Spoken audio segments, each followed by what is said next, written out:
timo nonro to nyithindo modak e home gi be gidhi sikul. Ka gidhi sikul, ere kaka jogi ma follow up gi be wanyalo neno their report forms, be wanyalo ng'eyo their class teachers, mondo migi nonro mar bedo gi paro mar wacho ni orphanage ok meet qualities mag management mar orphanage. En wakawo nyithindo gi wawuoyo gi orphanages mar qualified mondo watim ang'owa wapognegi.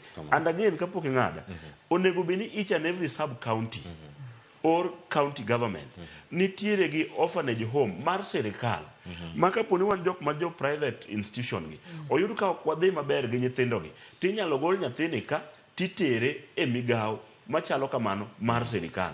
Tiyudo ka the same serikal ema chak yudo nyathi moro street kolal to kelo ne private institution, then minister in charge chung wacho ni adwa loro kanyo. Ing'eni en gima kan not work. Ai, erokamano pa. Wachal nade koro kori sirkal biro gi paro maka. Higni 13, higni 17 ka iparo gigi duto kama gisebete nyaka sani.